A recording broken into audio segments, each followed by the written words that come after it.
My ex tried to turn our kids against me, so I showed them who their father really was. The divorce was ugly, but I thought the worst was over. Then Dex started his campaign. It began subtly. My 12-year-old daughter Mira would come home from weekends at his place with new attitudes. Dad says, "You only care about money." She'd mumble. When I asked about school expenses, when 10-year-old son Owen stopped hugging me goodbye, claiming Dad said, "Real men don't show emotion to their mothers." At first I thought it was normal adjustment to the divorce. Kids act out when their world gets turned upside down. But the changes were too specific, too coordinated. "Why did you steal Dad's inheritance?" Owen asked one Tuesday after school. "What inheritance?" I said, genuinely confused. "Dad's grandmother left him money, but you took it. That's why we had to sell the big house." My blood ran cold. Dex's grandmother had died 3 years before we even met. There was no inheritance, but somehow my 10-year-old son believed I'd stolen money from a dead woman I'd never met. The manipulation got worse. Dex told them I'd stolen their college funds to buy myself jewelry. He showed them fake bank statements with my name on luxury purchases I'd never made. He convinced them I'd filed for divorce because I was jealous of his success. "Look at this," Mira said one evening, shoving her phone in my face. "Dad sent me a screenshot of your shopping at Tiffany's. $12,000 on a necklace. While we can barely afford groceries." I stared at the obviously doctored image. The timestamp showed a date when I'd been in the hospital with appendicitis, but the photo quality was convincing enough to fool a 12-year-old Mira. "I've never been to Tiffany's in my life." I said. "Dad said you'd deny it." She replied, coldly. "He said, you'd gaslight us just like you gaslit him." "Mom, why did you try to take Dad's business away?" Mira asked one evening, her voice cold. "I never did that." I said. Confused. "Dad showed us the papers. Your signature is right there." I asked to see these papers, but Mira claimed she'd left them at Dad's house every weekend. There were new stories, new evidence of my supposed betrayal stories that painted me as vindictive, greedy, and unstable. Dex had always been a master manipulator during our marriage. I'd watched him convince his business partners to sign contracts that heavily favored him by making them feel like they were getting exclusive deals. He'd talk his way out of traffic tickets by making officers feel sorry for his sick wife at home. He once convinced his own mother to lend him $50,000 by claiming I had cancer. I didn't have cancer. I didn't even know about the loan until after the divorce, when his mother called demanding repayment. "I gave that money to help with your treatment." She'd sobbed over the phone. "Dex said you were too proud to ask for help yourself." When I explained that I'd never been sick, there was a long silence. He played the recording for me. "She whispered your voice saying how scared you were about the diagnosis." "What recording of you crying on the phone about the cancer?" I realized then that Dex had recorded me during my miscarriage scare 3 years earlier, when I'd been terrified about abnormal test results that turned out to be nothing. He'd taken my genuine fear about a completely different situation and used it to defraud his own mother. But I'd never imagined he'd use those same tactics on our children. The psychological warfare escalated weekly. Dex created fake text message screenshots, showing me bad-mouthing the kids to imaginary friends. He doctored photos to make it look like I was out partying while they were sick. He even recorded fake voicemails in a voice similar to mine, leaving cruel messages that he'd play for the children as proof of my instability. "Listen to this," Owen said one Monday, holding up his tablet. A distorted voice that sounded vaguely like mine was saying, "Your father ruined my life, and now you too are going to pay for it." I never said that I protested. "Dad has the original voicemail," Owen replied. "He saved it in case you tried to deny it." Within 3 months, both kids treated me like a stranger. They'd roll their eyes when I spoke, question every rule I set, and openly defend their father's version of events. Owen started having nightmares about me taking him away from Dad forever. Mira began recording our conversations on her phone, claiming Dad needed evidence of my emotional abuse. "Why are you recording me?" I asked during one particularly tense dinner. "Dad says you might try to lie about what you said." Mira replied, matter-of-factly, "He wants to protect me from your gaslighting." I'd never heard my 12-year-old daughter use the word gaslighting before. When I asked where she'd learned it, she said, Dad had explained how I was doing it to her. The irony was devastating. Their homework habits changed previously. Straight A students. Both kids started failing classes. When I offered help, they claimed Dad said I was sabotaging their education by confusing them with wrong information. "Dad's hiring us a real tutor." Mira announced, "someone who actually cares about our success." The tutor turned out to be Dee's girlfriend Vanessa, a 26-year-old yoga instructor with no teaching credentials, who spent most sessions taking selfies with the kids and posting them with captions like "bonus mom life" and "loving these little ones like my own." During one pickup, I watched through the window as Vanessa painted Mira's nails, while Owen did homework at the kitchen table. She was laughing at something on her phone instead of helping him with his math problems. How was tutoring? I asked when they got home. Amazing. Mira, gosh, Vanessa is so much cooler than you. She actually listens to our problems, instead of just lecturing us. What kind of problems did you discuss? About how hard it is living with someone who's always angry and negative. I felt like I'd been slapped. I'm not always angry. Yes, you are. Owen chimed in. Vanessa says it's because you're jealous that Dad found someone better. I tried addressing this through our lawyers, but Dex claimed Vanessa was just a family friend helping out the courts, couldn't restrict him from having friends assist with homework. The manipulation became more sophisticated. Dex started hosting family meetings at his house, where he'd present evidence of my supposed wrongdoing. He'd have the kids take notes and ask questions, making them feel like participants in uncovering the truth, rather than victims of manipulation. We discussed your spending habits. Mira informed me after one such meeting. Dad showed us how you spent $800 on clothes last month, while claiming we couldn't afford new school supplies. What clothes? I asked. The receipts were right there. Target, Old Navy department stores. I pulled up my bank statements. The charges were real, but they were for the kids back to school, shopping, clothes and supplies for both of them. Those receipts were for your school, things I explained. Dad said you'd claim that. Mira replied with the confidence of someone who'd anticipated my response. But he explained how parents sometimes lie about what purchases are really for. My relationship with the kids deteriorated daily. They stopped calling to say goodnight when they were at his house. They forgot my birthday, but threw an elaborate Father's Day celebration for Dex, complete with handmade cards, thanking him for saving them from toxic negativity. The cards were heartbreaking to reach. Owen had written, "Thank you for protecting me from Mom's anger, and helping me understand that her problems aren't my fault." Card read, "You're the only parent who really loves me. Thank you for showing me the truth, even when it's hard to hear." Dex posted photos of the celebration on social media with the caption, "When children feel safe enough to express their real feelings, sometimes the truth hurts, but kids deserve honesty. Fatherhood per retaliation. Truth matters." The comments from his friends and family were brutal. Those poor babies, so brave of them to speak up. Their mother should be ashamed. I screenshotted everything, knowing it would be evidence of his campaign, but the damage to my reputation was already done. The breaking point came when Mira announced she wanted to live with Dad full-time. "You're just bitter and jealous," she said, using words that sounded foreign in her young. "Dad says, you never loved us anyway. You only had kids to trap him." Owen nodded along, tears in his eyes. "Dad says, you're trying to poison us against him, but he still loves you anyway. He feels sorry for you because you're sick in your head." "Sick in my head," I repeated. Dad explained how some women get mental problems after divorce. Mira said, with the authority of someone much older, they can't accept that their husband found someone better, so they try to hurt innocent children. But Dad says, it's not really your fault because you need help. The clinical way she delivered this diagnosis, clearly rehearsed, made my stomach turn. "He's taking us to a therapist who specializes in parental alienation," she continued, "someone who can help us process the trauma you've caused." I stared at my daughter. The child I'd carried for 9 months, nursed through countless sleepless nights, cheered at every soccer game and school play. She looked at me with a mixture of pity and disgust that broke my heart. That night, I sat in my empty house and made a decision. If Dex wanted to play dirty, I'd show him what dirty really looked like. I started digging through old files, searching for something I'd buried years ago, back when we were married. I discovered things about Dex that made my skin crawl. Things I'd kept secret to protect our children's image of their father. Things I should have used in the divorce. The first discovery had happened 3 years into our marriage. I'd been looking for our tax documents when I found a hidden email account on his laptop. What I saw made me physically sick. Dex had been having affairs throughout our entire relationship, not just 1 or 2 dozens of women.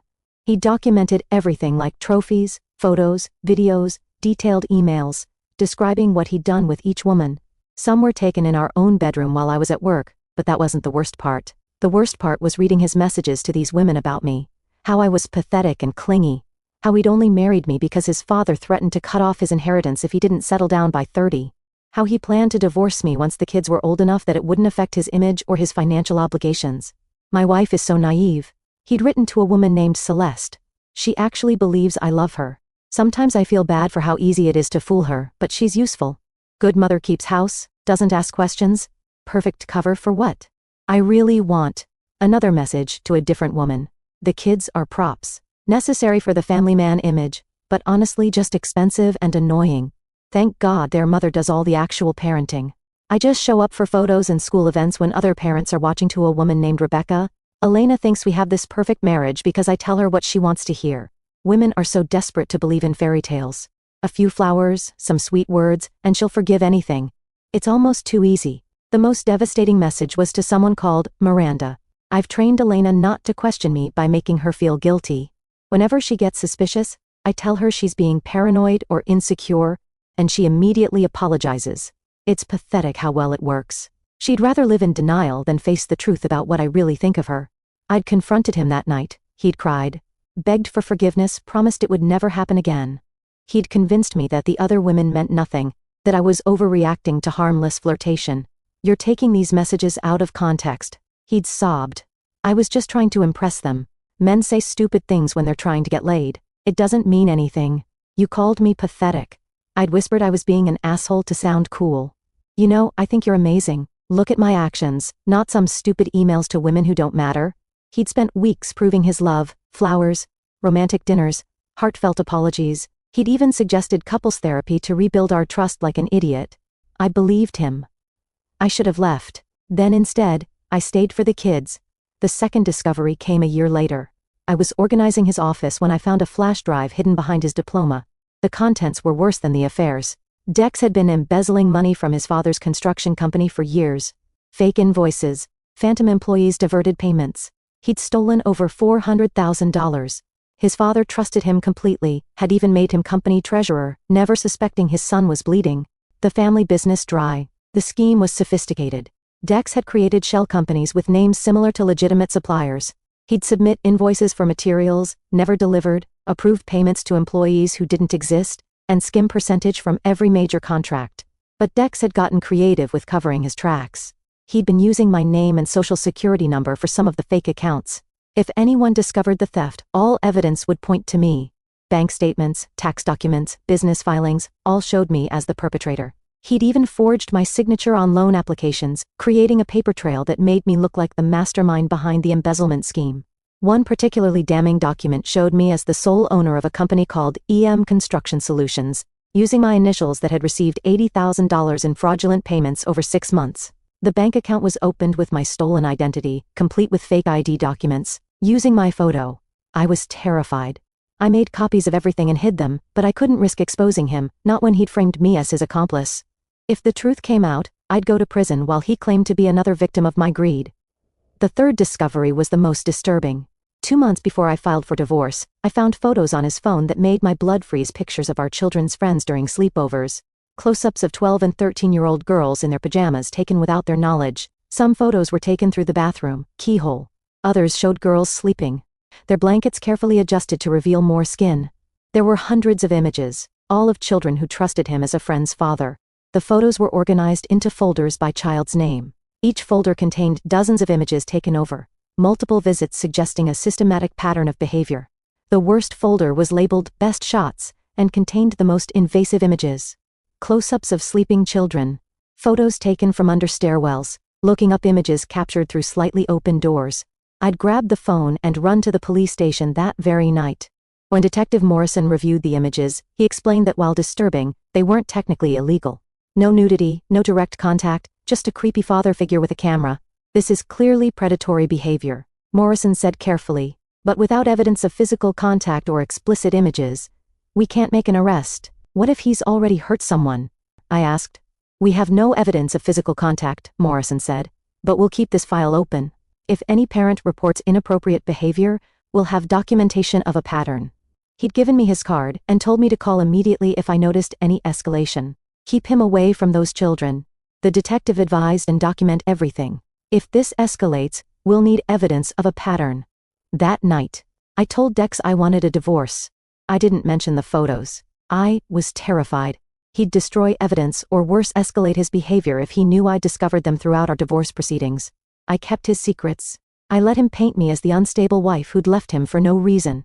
I accepted a smaller settlement than I deserved because I was afraid of what he might do if I fought back. I thought I was protecting everyone, my children, his family. Even the girls in those photos. I convinced myself that divorce would solve the problem, that removing him from our daily lives would keep everyone safe. But Dex hadn't extended me the same courtesy.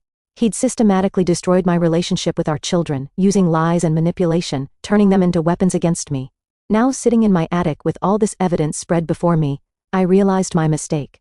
I tried to take the high road while he'd been digging tunnels underneath it. It was time for the truth. I spent the next week preparing. I made copies of everything organized. The evidence chronologically. Consulted with a new lawyer about the implications of revealing information I'd withheld during our divorce. You could have used this before, Attorney Sarah Chen said, reviewing the financial documents. I was scared. I admitted he'd set me up to take the fall, but you have proof of the setup. These forged signatures, the timeline of when accounts were opened, it clearly shows fraud. She pointed to discrepancies in the handwriting analysis. Your real signatures have consistent pressure and flow. These forgeries show hesitation marks in different pen angles. Any handwriting expert would spot the differences immediately. What about the photos? She studied them carefully. Still not criminal, but definitely admissible as character evidence, especially combined with the other material. And my kids, will this hurt them short-term? Yes, they'll be confused and angry, but long-term they deserve to know who their father really is. Otherwise, they'll spend their lives being manipulated by him. She leaned back in her chair. Ina, you realize what you're up against. He spent months programming them to distrust you. They're going to resist this information initially. I know, I said, but I can't let him destroy their reality permanently. The next Friday, when Dex came to pick up the kids, I was ready. He arrived with his usual charm, kissing both children and making a show of being the loving father. Vanessa waited in the car taking selfies. Before you go, I said calmly, I need to show you both something. Mira rolled her eyes. Mom, we don't want to hear more lies about Dad. These aren't lies, I said, opening my laptop. These are documents from when your father and I were married. Dex's face went pale. Elena, whatever you think you're doing, sit down, I said firmly. Both of you. I started with the financial records, bank statements showing the diverted funds, email chains, discussing fake employees, screenshots of accounts opened in my name without my knowledge. Your father stole almost $500,000 from your grandfather, I explained. Then he set up the accounts to make it look like I was involved. Owen frowned. That's not true. Dad would never look at the dates, I said. Gently look at the signatures. This is all documented. I showed them a side-by-side comparison of my real signature versus the forged ones. The differences were obvious once you knew what to look for. See how my real signature flows smoothly. I pointed to several authentic documents, and look at these forgeries. You can see where someone lifted the pen and started again. They're trying to copy my handwriting, but they're not natural. Mira studied the screen. Her confidence wavering. Dad, is this real? Dex stood up abruptly. Your mother is fabricating evidence to make me look bad. This is exactly the kind of manipulation I've been warning you about. Then explain this, I said. Pulling up the next folder, the email thread with his affairs filled the screen. I'd carefully edited out the explicit details, but the emotional manipulation was clear. His words about our marriage, about me, about his plans to leave once it was convenient. These are from 2018, I said quietly. 2 years before our divorce. Read what your father really thought about our family. Mira's hand covered her mouth as she read. Owen looked confused, too young to fully understand the implications. This can't be real, Mira whispered. Dad loves us. He loves our family. Keep reading, I said softly. The worst message was near the bottom. The kids are useful for keeping up appearances, but honestly, they're mostly just expensive and annoying. Thank God for their mother doing all the actual parenting. I can't wait until they're old enough that I can see them on my terms, instead of pretending to care about homework and bedtime stories. Mira's face crumpled. You said you fought for custody because you loved us. Dee's charm cracked. You don't understand the context. These women meant nothing. I was just trying to impress them by calling your children expensive and annoying, I asked. I clicked to another message. Here's what he said about Mira's dance recital. Had to sit through 2 hours of kids stumbling around on stage. The things we do for appearances. At least Elena handles all this kid stuff so I don't have to pretend to care most of the time. Near his eyes filled with tears. You told me you loved watching me dance. I do love. Dex started, and here's his response. When someone asked about Owen's baseball games, I continued. Little League is mind-numbing, but other dads go, so I have to show up occasionally. Mostly I just check emails on my phone and leave early. Owen's voice was small. You said you were proud of me. Then explain the context, I said, opening the final folder. The photos appeared on screen, carefully selected ones that showed the angles and locations without exposing the children. I'd added timestamps and location data. These were taken in our house, I said during sleepovers without permission, without the children knowing. I showed them a photo taken through our bathroom keyhole during Mira's 13th birthday party, another of Owen's friends sleeping, taken from inches away. This one shows the metadata, I explained, pointing to the technical details. Taken at 2:47 a.m. during Lucy's sleepover. She was 13 years old. Owen looked confused, But Mira understood immediately. Her face went white. You took pictures of my friends, she whispered. Those aren't what they look like, Dex said desperately. There's an explanation. The police have copies. I said quietly. They couldn't arrest you, but they have a file. Detective Morrison said to call if anything else happened. I pulled up the police report number, case file, 2019-04-1847. You can call and verify this if you want. The room fell silent except for Mira's soft crying. Why didn't you tell us before? Owen asked, still trying to process. Because I wanted you to love your father. I said, honestly, I thought I was protecting you by keeping his secrets. But he didn't protect me. He spent months lying to you about who I am. What lies? Mira asked through her tears. I pulled up my phone and showed them the fake bank statements Dex had created. There's no jewelry purchases, no stolen college funds. Your dad created these to make you hate me. I compared the fake documents with my real bank statements. Look at the fonts. They don't match, and see these transaction codes. They're not the format our bank uses. The papers he showed us forgeries, just like the signatures on the business accounts. I showed them examples of Dex photo manipulation, including the metadata that proved when and how the images had been altered. Owen's voice was small. Dad said you were sick in your head. The only sick thing here is a grown man who photographs children without permission and steals from his own father. I said. Dex made one last desperate attempt. Your mother is vindictive. She's fabricated all of this because she can't handle losing in court. I have the original hard drives, I said calmly. The police have copies. Your father's old boss has copies. The timestamps can be verified. The bank accounts can be traced. I looked directly at him. Would you like me to call Detective Morrison right now? I held up my phone. His contact information, clearly visible. D's shoulder, sagged. The mask finally slipped completely. You vindictive bitch, he snarled. You've turned them against me. Watch your language in front of the children, I said calmly. Don't tell me how to talk to my kids. Actually, these documents show you rarely talk to your kids, except when it benefits you. I replied. Would you like me to read some more of your messages about how tedious parenting is? I didn't turn them against you, I added quietly. I showed them who you really are. This will destroy them, he said, gesturing to the kids. No, I replied. Your lies were destroying them. The truth will set them free. Mira stood up, still crying. I want to go to my room.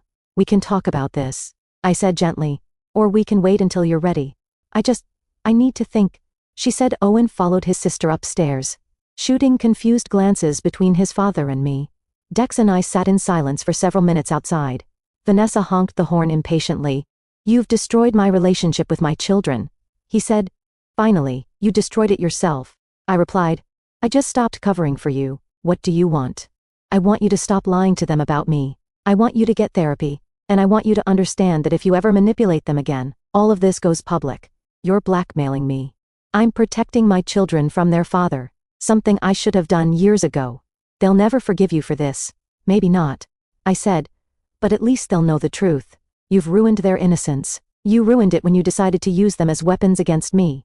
The horn honked again longer.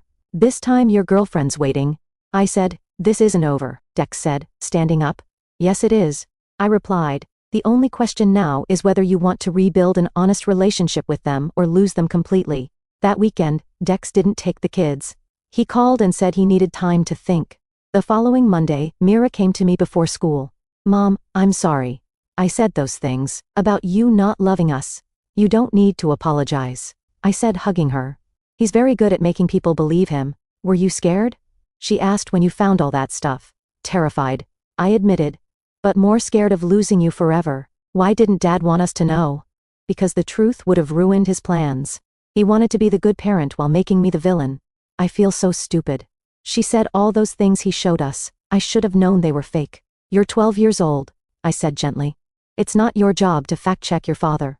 You trusted him because that's what children do. Over the next few weeks, the kids started asking questions. Real questions, not accusations. We talked about manipulation, about how adults sometimes lie about why I'd kept secrets to protect them.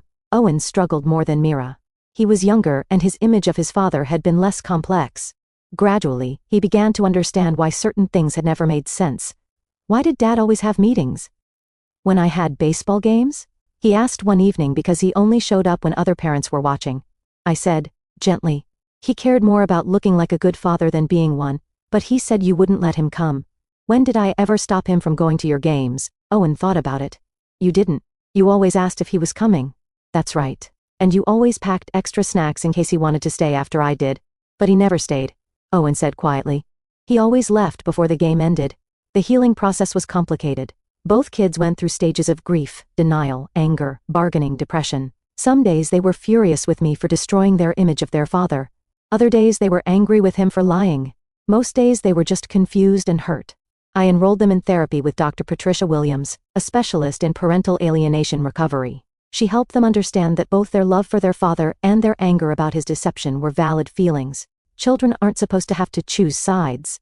She explained to them, "Your father put you in an impossible position by asking you to reject your mother based on lies." 3 months later, Dex started supervised visits. He'd entered therapy and anger management. I suspected it was more about avoiding further consequences than genuine change. The kids saw him every other weekend, but their relationship remained strained. Mira was old enough to recognize his manipulation attempts. Owen was more forgiving, but maintained healthy skepticism. "Dad keeps apologizing," Mira told me after one visit, "but he also keeps making excuses. He says the affairs didn't mean anything because he didn't love those women. What do you think about that?" I asked. "I think it makes it worse. If he didn't love them, why did he hurt you for nothing? And he says the business thing was just borrowing money from Grandpa, but he never asked permission." Owen added, "That's still stealing, right?" "What do you think?" I asked. "I think if you have to lie about it, you know it's wrong." The supervised visits revealed more concerning behavior. Dex spent most sessions trying to convince the kids that I'd manipulated the evidence. Somehow he brought printed articles about false allegations and vindictive ex-wives trying to plant seeds of doubt about my credibility. "Dad gave us homework," Mira announced after one visit. "He wants us to research parental alienation and false accusations." "What do you want to do?" I asked. "I want to do the research," she said. "But I want to look at both sides, not just the articles he picked." Her research project became an eye-opening experience. She learned about the difference between legitimate parental alienation and justified rejection of an abusive parent. She discovered that false allegations are far less common than the websites Dex had shown her claim. Most importantly, she learned to trust her own instincts. Again, the article Dad gave me says, "Children who reject a parent are always being manipulated." She told me, "But that doesn't make sense. Sometimes kids have good reasons not to trust someone." 6 months after our confrontation, Dex's father discovered the embezzlement during a routine audit. The family business pressed charges. Dex served 18 months in county jail and was ordered to pay full restitution.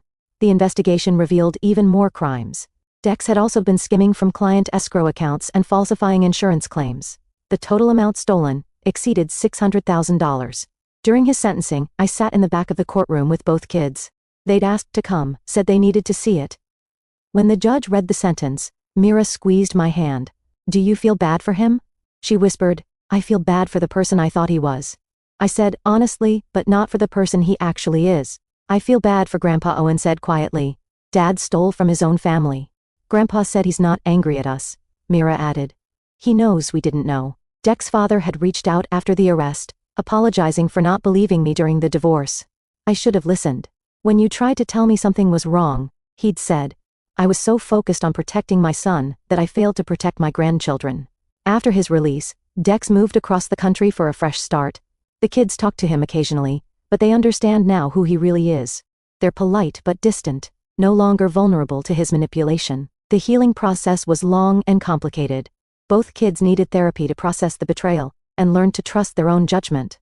Again, Mira struggled with guilt over the things she'd said to me. Owen had nightmares about the photos, worried that his friends weren't safe around his father. But they were resilient.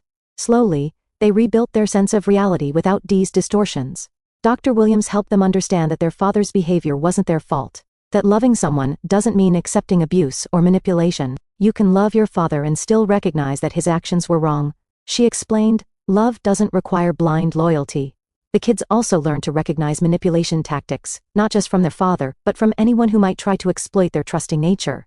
"I can spot fake apologies," now Mira told me proudly, like when someone says sorry, but then explains why it wasn't really their fault. "I know the difference between secrets and privacy." Owen added, "Privacy is about respecting boundaries. Secrets are about hiding bad things." Last month, Mira started high school. During orientation, parents were asked to share something they'd taught their children. I taught my kids that love requires honesty. I said when it was my turn, that protecting someone's feelings isn't worth sacrificing your own integrity. After the meeting, Mira hugged me in the parking lot. "I'm glad you finally told us the truth," she said. "Even though it hurt me too," I said. I used to think you were weak for not fighting back during the divorce. She admitted, but now I understand. You were trying to protect us. That wasn't weak. That was love. Owen joined our hug. Mom, I'm sorry. I recorded you, and I'm sorry. I said Dad felt sorry for you. You were just repeating what you'd been told. I said, none of that was your fault. I know that now. He said, but I still want to say sorry, and I'm sorry. I believed him when he said you were jealous and bitter. Mira added, I should have trusted you more. Your children being manipulated by an adult. I said firmly, that's not your responsibility to figure out. Today, our relationship is stronger than ever. The kids talk to me about everything now. School problems, friend drama, their hopes and fears. They know. I'll tell them the truth, even when it's difficult. Mira is considering studying psychology in college, inspired by her experience with manipulation and recovery. Owen wants to be a teacher, someone who protects children and helps them feel safe. I want to be the kind of adult who actually listens to kids. He told me not someone who pretends to care but doesn't really. For the first time in years, I felt like I was finally the mother. My children deserved the mother who chose truth over comfort, protection over peace, and their futures over their father's lies. The mother who learned that sometimes love means destroying someone's illusions to save their reality. The mother who understood that the hardest battles are worth fighting when your children's souls are at stake. The courtroom was quiet, but my mind was screaming. Dex sat at the defense table, his $2,000 suit fitting him like a second skin.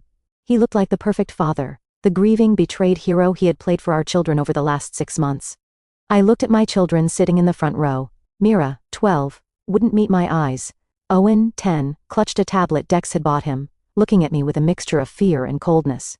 They believed I was a thief, a liar, and a monster. Dex had spent every weekend of his visitation time feeding them a meticulously crafted alternate reality.